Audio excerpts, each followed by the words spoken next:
हा, good morning विद्यार्थ्यांनो. पहा, आपण सूक्ष्म अर्थशास्त्र जे आहे या सूक्ष्म अर्थशास्त्राचा आपण सध्या अभ्यास करतो आहोत. सूक्ष्म अर्थशास्त्राचा आपण सध्या विचार करतो आहोत.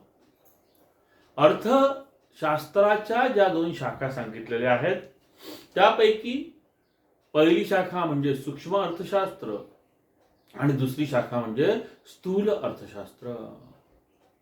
प्रत्येकाचं एक वेगळेपण आहे आणि अर्थव्यवस्थेचा अभ्यास करत असताना, अर्थव्यवस्थेतील विविध घटकांचा अभ्यास करत असताना आपल्याला काही भाग काही वेळा सूक्ष्म अर्थशास्त्राच्या द्वारा हा अभ्यास करता येतो अर्थव्यवस्थेचा, आणि कधी कधी आपल्याला स्थूल अर्थशास्त्राद्वारा हा अभ्यास आपण करीत असतो. मग अर्थशास्त्राचे जे दोन भाग आपण केलेले आहेत, सूक्ष्म अर्थशास्त्र आणि स्थूल अर्थशास्त्र. मग हे जे सूक्ष्म अर्थशास्त्र आणि स्थूल अर्थशास्त्र आहे, तर आपण सूक्ष्म अर्थशास्त्र पाहत असताना आपण बोल्डिंग यांनी केलेली व्याख्या जी आहे ही आपण बघितलेली होती. त्यानंतर मॉरिस डॉब जे आहे, या मॉरिस डॉब यांनी केलेली व्याख्या आपण बघितली होती की बाबा अर्थव्यवस्थेचे सूक्ष्मदर्शी अध्ययन म्हणजे सूक्ष्म अर्थशास्त्र. त्यानंतर मग आपण एपी लर्नर जे आहे, या एपी लर्नर यांची देखील आपण व्याख्या बघितलेली होती. आणि मग त्यामध्ये आपण पाहिलं होतं की त्यांनी एपी लर्नर यांनी विस्तृत स्वरूपामध्ये ती व्याख्या जी आहे ही व्याख्या केली होती आणि त्यामधून आपल्याला अनेक गोष्टी, उदाहरणार्थ सूक्ष्म अर्थशास्त्राची व्याप्ती म्हणा किंवा अभ्यास विषय म्हणा, त्याची वैशिष्ट्य म्हणा, तर ही बरीचशी आपल्या त्या व्याख्येवरूनच लक्षात येतात असं आपण म्हणू शकतो. त्यांनी केलेली व्याख्या कोणती होती एपी लर्नर यांनी, की सूक्ष्म अर्थशास्त्राद्वारे अर्थव्यवस्थेकडे जणू काही सूक्ष्मदर्शकातून पाहिले जाते. मायक्रोस्कोपिक जे आपण म्हटलेलं होतं की मायक्रोस्कोपिक जो स्टडी आहे हा मायक्रोस्कोप मधून केलेला अभ्यास, अर्थात सूक्ष्मदर्शकाद्वारे जो अभ्यास केला जातो तर तो, आणि अर्थव्यवस्था रूपी शरीरातील ज्या लाखो पेशी आहे आपण पाहतो की त्या दिवशी मी तुम्हाला सांगितलं की जे सूक्ष्म दर्शक यंत्र जे म्हणतो त्याला मायक्रोस्कोपिक जे म्हणतो मायक्रोस्कोप मशीन, तर ती यंत्र जे आहे तर त्यामध्ये एखादी अशी आपण सेल जो आहे शरीरातला तो आपण ठेवला की इतका बारीक असतो की तो आपल्याला डोळ्यांनी देखील दिसू शकत नाही, परंतु त्या सूक्ष्मदर्शकाच्या साहाय्याने आपण पाहूही शकतो आणि त्याचा अभ्यास देखील आपण चांगल्या रीतीने करू शकतो. मग अर्थव्यवस्थेचं देखील तसंच आहे, अर्थव्यवस्थेचं देखील तसंच आहे असं एपी लर्नर म्हणतात. आणि मग ते म्हणतात आहे की अर्थव्यवस्था रूपी शरीरातील लाखो पेशी ज्या आहेत तर त्या पेशी म्हणजे व्यक्ती आणि कुटुंबे, त्या ज्या लाखो पेशी आहेत त्या व्यक्ती आणि कुटुंबे उपभोक्त्याच्या रूपाने आणि व्यक्ती आणि उत्पादन संस्था अर्थात उत्पादकाच्या रूपाने अर्थव्यवस्थेच्या संचलनात कशा प्रकारे भूमिका पाडतात हे अभ्यासनासाठी सूक्ष्मलक्षी अर्थशास्त्र या पेशीकडे जणू काही सूक्ष्मदर्शकातून आपण पाहू शकतो, हे आपण बघितलं. मग हे पाहिल्यानंतर आपण सूक्ष्म अर्थशास्त्राची जी व्याप्ती आहे या सूक्ष्म अर्थशास्त्राच्या व्याप्तीचा देखील आपण विशेषत्वाने आणि अगदी सविस्तरपणे आपण अभ्यास केला. एका पूर्ण पिरियडमध्ये आपण त्याचा अभ्यास केला आणि त्यामध्ये आपण बघितलं की सूक्ष्म अर्थशास्त्र जे आहे तर तो सूक्ष्म अर्थशास्त्राची व्याप्ती जी आहे तर त्यामध्ये वस्तूच्या किंमत निश्चितीचे सिद्धांत अभ्यासले जातात. केवळ वस्तू आणि सेवांच्याच किंमत निश्चितीचे सिद्धांत अभ्यासले जातात असं नाही आहे, तर उत्पादन घटक जे आहे तर या उत्पादन घटकांच्या किंमत निश्चितीचे, ज्या प्रकारे वस्तू आणि सेवांचे त्याच पद्धतीने उत्पादन घटकांच्या, जे उत्पादनाचे घटक आहेत त्या उत्पादन घटकांच्या किंमत निश्चितीचे सिद्धांत जे आहेत अर्थात भूमिश्रम, भांडवल आणि संयोजक यांचे देखील निश्चितीचे सिद्धांत हे सूक्ष्म अर्थशास्त्रामध्ये अभ्यासले जातात. आणि तिसरा आहे आर्थिक कल्याणाचे सिद्धांत. आर्थिक कल्याणाचे सिद्धांत देखील त्यामध्ये अभ्यासले जातात. हे आपण सविस्तरपणे पाहिलं. त्यानंतर आपण मागच्या व्हिडिओमध्ये आपण सूक्ष्म अर्थशास्त्राची जी वैशिष्ट्ये आहे त्या वैशिष्ट्यांचा विचार करत होतो आणि त्यापैकी आपण 5 वैशिष्ट्ये सविस्तरपणे पाहिलेली होती. मग आता आपण बघूया की सूक्ष्म अर्थशास्त्र जे आहे या सूक्ष्म अर्थशास्त्राची जी वैशिष्ट्ये आहे ती वैशिष्ट्ये कोणकोणती आहे. तर सूक्ष्म अर्थशास्त्राची वैशिष्ट्ये पाहत असताना काल आपण बघितलं होतं, पुन्हा एकदा आपण त्याची रिव्हिजन करूया. सगळ्यात पहिले वैयक्तिक घटकांचा अभ्यास जो आहे हा वैयक्तिक घटकांचा अभ्यास हा यामध्ये केला जातो. नंतर किंमत सिद्धांत जे आहे हे किंमत सिद्धांत देखील पाहिले जातात. आंशिक समतोल जो आहे हा आंशिक समतोल आपण त्यामध्ये पाहतो. विशिष्ट गृहीतकांवर आधारित आहे. सूक्ष्म अर्थशास्त्र हे विशिष्ट गृहीतकांवर आधारित आहे हे आपण बघितलं होतं. आणि त्यामध्ये मग आपण पाहिलं होतं, मी तुम्हाला एक उदाहरण दिलं होतं की मागणीचा जो सिद्धांत आहे हा मागणीचा सिद्धांत किंवा पुरवठ्याचा सिद्धांत किंवा केवळ मागणी पुरवठाच नाही, या सूक्ष्म अर्थशास्त्रामध्येही जे जे सिद्धांत मांडले जातात ते सर्व सिद्धांत हे कशावर आधारित आहे तर हे गृहीत परिस्थितीवर अवलंबून आहे. कारण शेवटी हे सामाजिक शास्त्र आहे. आपलं अर्थशास्त्र हे काय आहे, सामाजिक शास्त्र आहे. आणि सामाजिक शास्त्राचे नियम आपण मागल्या वर्षी बघितलं होतं की कधीही 100% खरे ठरणारे नसतात, कारण ते परिस्थिती सापेक्ष असतात. व्यक्ती जी आहे ही व्यक्ती सजीव आहे आणि ती व्यक्ती परिस्थिती सापेक्ष वागते. निरनिराळ्या परिस्थितीमध्ये ती निरनिराळ्या प्रकारे वागते. आणि म्हणूनच मग जर उदाहरणार्थ आपण यामध्ये अभ्यासण्याचे जे सिद्धांत आहे, मागणीचा सिद्धांत असेल, पुरवठ्याचा सिद्धांत असेल, उपयोगिताचा सिद्धांत असेल, घटत्या सीमांत उपयोगिताचा सिद्धांत असेल किंवा इतरही अनेक जे आता आपण हळूहळू पाहणार आहे सिद्धांत, तर त्याचा ज्यावेळी आपण विचार करणार आहोत तर त्यावेळी प्रत्येक सिद्धांताचा अभ्यास करतेवेळी आपण काहीतरी ॲझ्युम केलेला आहे, काहीतरी गृहीत धरलेला आहे. एखादी अशी जी विशिष्ट परिस्थिती आहे ती विशिष्ट परिस्थिती आपण निर्माण करतोय. थोडक्यामध्ये माहिती आहे की ही अशी राहणार नाहीये, परंतु तरी देखील त्या सिद्धांतावर अभ्यास करावायचा आहे. ते सिद्धांत जर लागू व्हावायचे आहे असं आपण म्हणतो, तर मग ते सिद्धांत लागू व्हावायचे असतील तर निश्चितपणे आपल्याला ती जी परिस्थिती आहे ती परिस्थिती गृहीत धरलेली आपण आहे. म्हणून म्हटलं जाते की विशिष्ट गृहीतकांवर आधारित हे एक अत्यंत महत्वाचं असं वैशिष्ट्य आपण सांगितलं जाते. उदाहरणार्थ आपण मागणीचा पाहिला. घट्ट सीमांत उपयोगिता जो सिद्धांत आहे हा घट्ट सीमांत उपयोगिता सिद्धांत सांगतो की इतर परिस्थिती कायम असताना, म्हणजे तुम्ही पहा सूक्ष्म अर्थशास्त्रामधले जे सिद्धांत आहे हे सूक्ष्म अर्थशास्त्रातल्या सिद्धांताची सुरुवातच मुळात काय म्हणतोय मी की सूक्ष्म अर्थशास्त्रातील जे सिद्धांत आहे त्या सिद्धांताची सुरुवातच मुळात करताना आपण काय करतो आहे, इतर परिस्थिती कायम असताना, इतर परिस्थिती स्थिर असताना, गृहीत परिस्थिती असताना असं आपण म्हणतो. मग सुरुवात करतानाच आपण म्हटलेलं आहे इतर परिस्थिती कायम असताना. आपण समजा याच्या घट्ट सीमांत उपयोगितेचा सिद्धांत पाहतोय. मग या सिद्धांताची सुरुवात करताना व्याख्या मांडताना अशी म्हटलेली आहे की इतर परिस्थिती कायम असताना व्यक्तीजवळील वस्तूच्या साठ्यात जशी जशी वाढ होत जाते, व्यक्तीजवळील वस्तूच्या साठ्यात जशी जशी वाढ होत जाते तसे तसे त्या वाढीपासून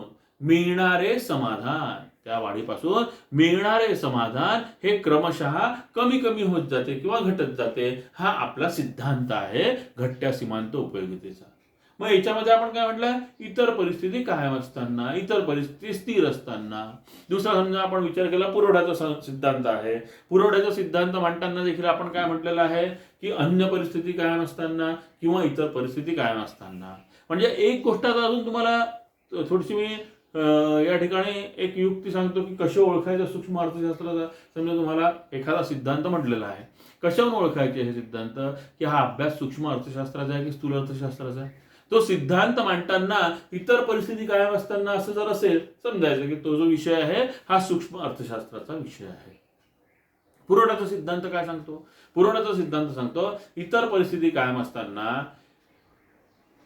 जर वस्तूची किंमत वाढली तर वस्तूचा पुरवठाही वाढतो आणि वस्तूची किंमत जर कमी झाली तर वस्तूचा पुरवठाही कमी होतो. म्हणजेच वस्तूचा पुरवठा आणि वस्तूची किंमत यामध्ये समस्वरूपाचा संबंध असतो असं आपण बघतो. याचबरोबर आपण ज्यावेळी राष्ट्रीय प्रश्नांचा, राष्ट्रीय समस्यांचा विचार करतोय, अर्थव्यवस्थेचा, आपल्या राष्ट्राच्या अर्थव्यवस्थेचा विचार करतोय, त्यावेळी मग त्या पद्धतीने आपण ती गृहीते जी आहे सूक्ष्म अर्थशास्त्राची, ती गृहीते विचारात घेतलेली आहे. उदाहरणार्थ अर्थव्यवस्थेत पूर्ण रोजगाराची स्थिती असते. आता ऍक्च्युअली वास्तविक तुम्हाला माहिती आहे की कधीतरी अर्थव्यवस्थेमध्ये पूर्ण रोजगाराची स्थिती असते का? नसते. कोणत्याच देशामध्ये नाही आहे. केवळ आपल्याच आहे असं नाही, तर कोणत्याच देशामध्ये पूर्ण रोजगाराची जी स्थिती आहे ही पूर्ण रोजगाराची स्थिती आपल्याला आढळून येत नाही. परंतु तरी देखील आपण म्हटलेलं आहे की पूर्ण रोजगाराची स्थिती जी आहे ही पूर्ण रोजगाराची स्थिती असते म्हणून. त्याच पद्धतीने सरकारचे निरहस्तक्षेपाचे धोरण असते. कोणतंही सरकार हे पूर्णपणे निरहस्तक्षेपाचं धोरण हे करू शकत नाही. सरकारला प्रसंगी हस्तक्षेप हा करावाच लागतो. शुद्ध भांडवलशाही आहे, पूर्ण स्पर्धा आहे, अशा विविध गृहीतांवर हे जे सूक्ष्म अर्थशास्त्र आहे हे सूक्ष्म अर्थशास्त्र आधारित आहे, अवलंबून आहे असं म्हटलं जाते. आपण एक एक पाहतोय वैशिष्ट्य. पहिलं आपण पाहिलं वैयक्तिक घटकांचा अभ्यास, दुसरं पाहिलं किंमत सिद्धांत, तिसरं जे आहे ते आपण पाहिलं आंशिक समतोल. नंतर आपण चौथं जे वैशिष्ट्य आहे ते पाहिलं की विशिष्ट गृहीतकांवर आधारित, जे सूक्ष्म अर्थशास्त्रामधले जे नियम आहेत हे विशिष्ट गृहीतकांवर आधारित असतात आणि यामुळे हे विशिष्ट गृहीतक आपण मांडल्यामुळे आपल्याला सिद्धांत, त्यामधील सिद्धांताचं विवेचन करणं, त्यामधील सिद्धांताचा अभ्यास करणं हे अतिशय सोपं होऊन जाते असं आपण म्हणतो. त्यानंतर मग विभाजन पद्धत, पुढचं जे वैशिष्ट्य आहे ते पुढचं वैशिष्ट्य आहे विभाजन पद्धत.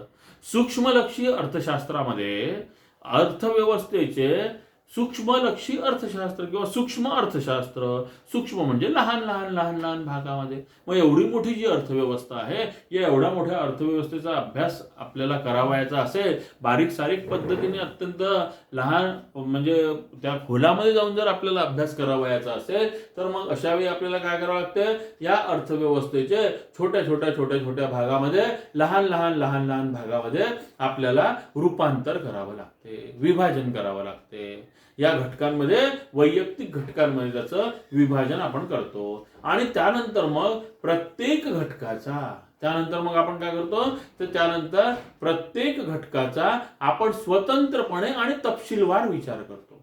एक एक एक एक घटक जो आहे या एक एक घटकाचा आपण तपशीलवारपणे विचार करतो. उदाहरणार्थ आपण पाहू की राष्ट्रीय जे उत्पन्न आहे हे राष्ट्रीय उत्पन्न हे एकाने तयार होते का? नाही. राष्ट्रामधील ज्या व्यक्ती आहेत तर या राष्ट्रामधील असणाऱ्या व्यक्ती, ज्या विविध व्यक्ती आहेत तर त्या व्यक्तींचं जे उत्पन्न आहे, प्रत्येकाचं जे काही ना काही उत्पन्न असेल तर त्या उत्पन्नाची आपण बेरीज करतो आणि त्या उत्पन्नाची बेरीज केल्यानंतर आपल्याला राष्ट्रीय उत्पन्न जे आहे हे राष्ट्रीय उत्पन्न मिळत असते. मग राष्ट्रीय उत्पन्नाचा ज्यावेळी आपण विचार करतो आहे तर त्यावेळी राष्ट्रीय उत्पन्नामधील वैयक्तिक उत्पन्नाचा विचार करतो आपण की एखाद्या व्यक्तीचं किती उत्पन्न आहे. म्हणजे त्या राष्ट्रीय उत्पन्नाचे आपण भाग पाडले की यामध्ये अमुक क्षेत्रातील किती लोकांचे उत्पन्न आहे, या क्षेत्रामधील लोकांचं उत्पन्न किती आहे, अमुक क्षेत्रातील लोकांचं उत्पन्न किती आहे, सेवा क्षेत्रामधील किती आहे, कृषी विभागाचं किती आहे, असं आपण पाहतो. आणि मग एक एक एक त्याचे छोटे छोटे छोटे छोटे असे भाग केल्यानंतर त्याचं विभाजन पद्धत यालाच म्हणतात. विभाजन पद्धत काय? हीच आहे विभाजन पद्धत की अर्थव्यवस्थेचे लहान लहान लहान लहान भागामध्ये रूपांतरण करणं म्हणजे विभाजन करणं, ही विभाजन पद्धत झाली. आणि त्यामुळे काय होते मग की या विभाजन पद्धतीचा वापर केल्यामुळे आपल्याला अत्यंत सूक्ष्मतेने अभ्यास केलाच जातो, परंतु मूळ जी समस्या आहे, मूळ जो प्रश्न आहे तर या मूळ प्रश्नाच्या, मूळ समस्येच्या खोलापर्यंत, तळापर्यंत आपण जाऊ शकतो आणि त्यातून आपल्याला मग जे नेमकी नेमका जो प्रश्न आहे, नेमकी जी समस्या आहे, त्याची उकल आपल्याला सहजपणे होऊ शकते. एकूण जी समग्र जी मागणी आहे, या समग्र मागणीमधून एखाद्या विशिष्ट घटकाची जी मागणी आहे, तर या वैयक्तिक मागणीचा अभ्यास करणं हा विभाजन पद्धतीचा अभ्यास आहे असं आपण म्हणतो. त्यानंतर मग आहे की सीमांत तत्वाचा वापर. पुढचं वैशिष्ट्य काय सांगितलेलं आहे? पुढचं वैशिष्ट्य सांगितलेलं आहे की सीमांत तत्वाचा वापर. आता सीमांत तत्वाचा वापर म्हणजे काय? सीमांत संकल्पना जी आहे, ही सीमांत संकल्पना ही मुळात सूक्ष्म अर्थशास्त्रातील संकल्पना आहे. सूक्ष्म आर्थिक विश्लेषणाचं ते मुख्य साधन आहे. काय म्हणतो आम्ही लक्षात घ्या की सीमांत संकल्पना ही जी आहे, तर ही सीमांत संकल्पना ही सूक्ष्म आणि आर्थिक विश्लेषणाचे मुख्य साधन आहे, प्रमुख साधन आहे. सीमांत परिमाण, सीमांत म्हणजे काय की एखाद्या अधिक वाढीव नगामुळे, एखाद्या जास्तीच्या नगामुळे जी वाढ किंवा घट होते, जी वाढ किंवा घट होते परिणामामध्ये, थोडक्यामध्ये काय, एखाद्या वाढीव घटकामध्ये एकूण परिमाणामध्ये जो बदल केला जातो.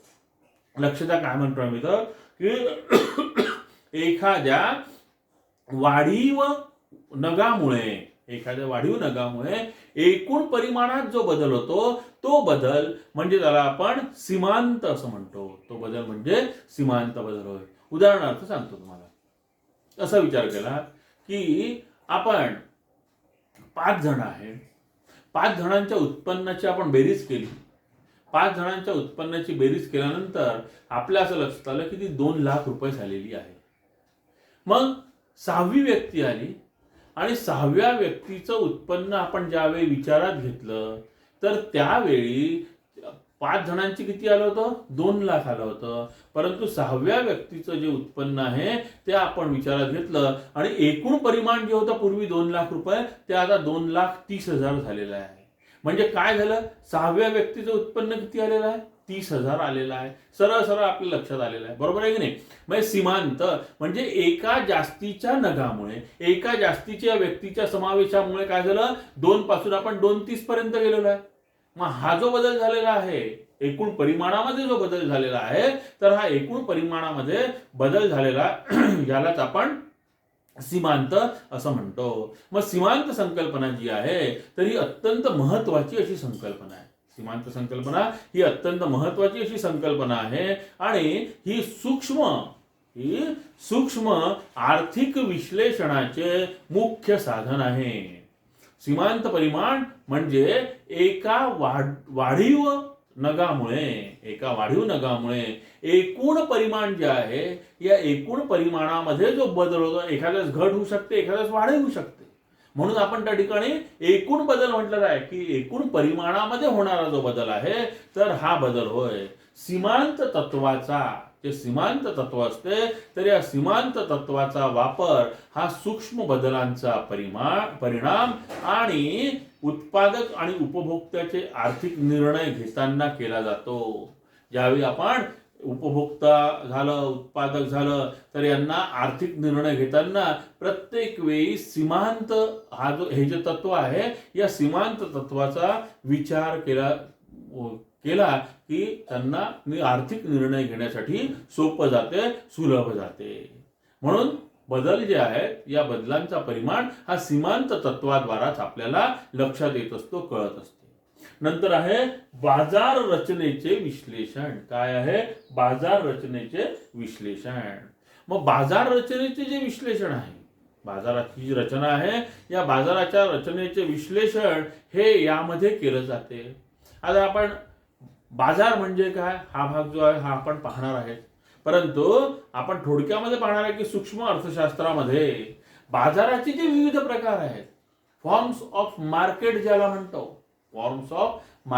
म्हणतो, की बाजाराचे जे विविध प्रकार आहेत, जे अनेक प्रकार आहेत, तर या बाजाराच्या अनेक प्रकारांमध्ये, या बाजाराच्या विविध प्रकारांमध्ये आपल्याला उदाहरणार्थ पूर्ण स्पर्धा असेल, शुद्ध स्पर्धा असेल, मक्तेदारीयुक्त स्पर्धा असेल, नंतर मक्तेदारी असेल किंवा अल्पाधिकार असेल, ग्राहकाधिकार असेल, विक्रेते अधिकार असेल, असे हे बाजाराचे विविध प्रकार आहेत. बाजाराचे हे विविध प्रकार आहेत.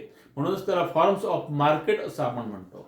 मग हे जे सर्व बाजाराचे विविध प्रकार आहेत, या बाजाराच्या विविध प्रकारांचा अभ्यास, बाजारांच्या विविध प्रकारांचा समावेश हा सूक्ष्म अर्थशास्त्रामध्ये केला जातो. की बाजाराची रचना कशा पद्धतीची आहे, बाजाराची रचना ही कशा पद्धतीची आहे, या सर्व विविध बाजारांच्या जे प्रकार आहेत आणि यांची जी रचना आहे, या सर्वांचा जो अभ्यास आहे, या सर्वांचा अभ्यास हा सूक्ष्म अर्थशास्त्रामधून केला जातो. आणि शेवटचं जे वैशिष्ट्य आहे, ते शेवटचं वैशिष्ट्य सांगितलं जाते की सूक्ष्म अर्थशास्त्राची जी व्याप्ती आहे, ही सूक्ष्म अर्थशास्त्राची व्याप्ती तेजीमंदी, व्यवहार तोल, राष्ट्रीय उत्पन्न, दारिद्र्य, बेरोजगारी, लोकसंख्या, आर्थिक वृद्धी, म्हणजे जे राष्ट्रव्यापी जो अभ्यास आहे, अर्थव्यवस्थेचा, एकूण राष्ट्रीय अर्थव्यवस्थेचा जो अभ्यास आहे, तो अभ्यास यामध्ये होत नाही. सूक्ष्म अर्थशास्त्रामध्ये हा अभ्यास होत नाही. सूक्ष्म अर्थशास्त्रामध्ये कधी बेरोजगारीचा विचार होणार नाही, कधी लोकसंख्या वाढीचा विचार होणार नाही, कधी दारिद्र्याचा विचार होणार नाही, कधी आर्थिक वृद्धी कशामुळे होते, काय होते, आर्थिक विकास कशाने होईल, काय होईल, या कोणत्याही गोष्टींचा विचार हा केला जात नाही. कारण हे जे सर्व प्रश्न आहे राष्ट्रव्यापी प्रश्न आहेत, राष्ट्रीय समस्या आहेत, आणि याचा अभ्यास हा स्थूल अर्थशास्त्रामध्ये केला जातो. तर यामध्ये काय केलं जातं सूक्ष्म अर्थशास्त्रामध्ये, तर केवळ वैयक्तिक घटकांचा अभ्यास केला जातो. आणि केवळ वैयक्तिक घटकांचा आपण अभ्यास करतो, म्हणून याची जी व्याप्ती आहे, ही व्याप्ती मर्यादित व्याप्ती आहे असं आपण म्हणतो. म्हणजे या पद्धतीने आपण सूक्ष्म अर्थशास्त्राची जी वैशिष्ट्ये आहे, ही सूक्ष्म अर्थशास्त्राची वैशिष्ट्ये पाहिली. कोणकोणती आहे? वैयक्तिक घटकांचा अभ्यास, किंमत सिद्धांत, आंशिक समतोल, विशिष्ट गृहीतांवर आधारित आहे, विभाजन पद्धत जी आहे, या विभाजन पद्धतीचा वापर होतो, सीमांत तत्वाचा यामध्ये वापर केला जातो, बाजार रचनेचे विश्लेषण केले जाते, आणि मर्यादित व्याप्ती असते. हे आपण सगळं पाहिलेलं आहे. आता पुढच्या तासिकेमध्ये आपण सूक्ष्म अर्थशास्त्राचं महत्त्व जे आहे ते पाहू.